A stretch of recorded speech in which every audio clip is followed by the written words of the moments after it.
This is the sink where last July I started chatting to Bridget Phillipson, bemoaning the VAT on education policy. I was saying, you can't tax education, it's ridiculous. Don't try and tell us it's a tax break. It was never taxed in the first place. You've based this entire policy on lies. It's not going to raise the money that you say it's going to raise. Just stop. You are killing education on both sides. Funnily enough, she didn't ever respond, still hasn't. Even though I've sent her letters, I've sent her email, she doesn't. Computer says no, her out of office is on for me. But we are here again at the kitchen sink, nearly a year on. We are waiting for the judgment on the court case where some claimants have taken the government to court saying this violates our children's human rights. So we're waiting on that. But in the meantime, Rachel Reeves is standing in Parliament in her spending review telling us that the reason that she has taken away the tax breaks that the independent sector enjoyed, and again she can't even get the sentence right, it can't be a tax break if tax was never imposed, and the independent centre had not enjoyed it. So there we go. But whatever, Rach, she couldn't give two shits. All Rachel wants to do is punish a sector of society that she felt she should have been part of, she wasn't part of, and therefore she's got an axe to grind. It's the same for Bridget, it's the same for Kier, we know this.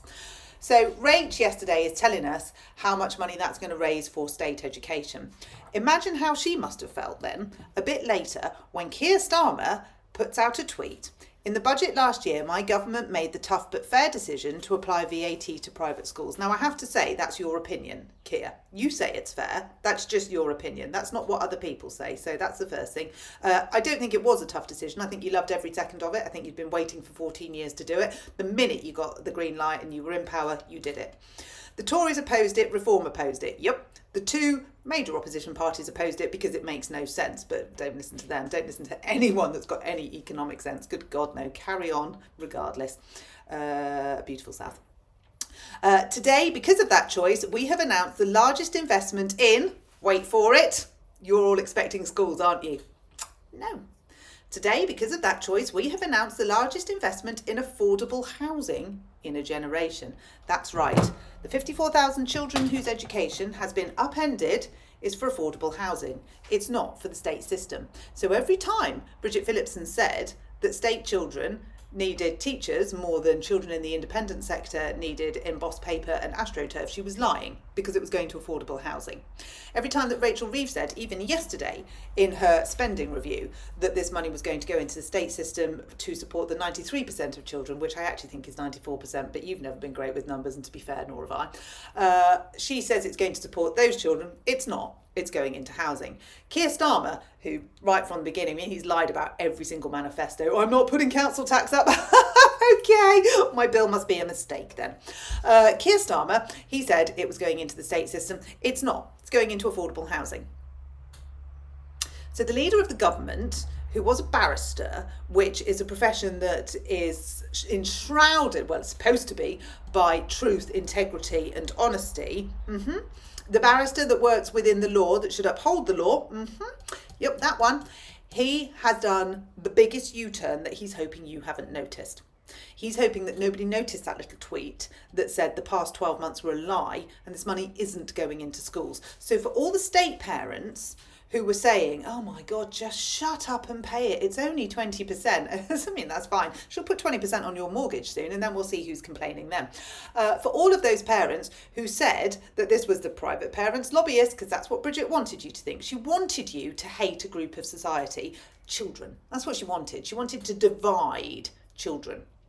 That's the kind of woman she is. That's the kind of man he is. They want you to think that children whose parents want a different education for them are social pariahs.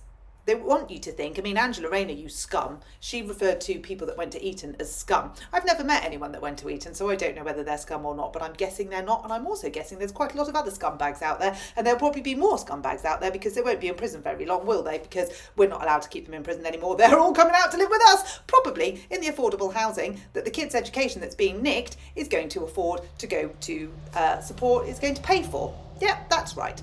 So this Prime Minister for this Labour government has gone back on pretty much every single one of his words, and he's tried to shoehorn this in because he realises he's so fundamentally up. He's hoping that you won't notice, but he's just going to slip it in through the back door that it's not going into education, it's going into housing. Now, where does that leave you and me? Well, if I was a teachers' union, I'd be on my keyboard right now. If I was a teacher, I'd be thinking, we need to do something about this. If I was in the independent sector, I'd be calling up my solicitor. And if I was a child, I'd probably be asking my parents if I could go and knock on the door of number 10 Downing Street and hold Keir Starmer to account and ask him exactly what it is he thinks he's doing when he's wantonly destroying children's education. There will be another video following this if you want to go into the in-depth of who exactly those children are. But the highlight that we need at the minute, the umbrella that we need, is they are children. But that's okay. We're a society who are really happy to persecute children and to disrupt their education, unless, of course, you're Keir Starmer.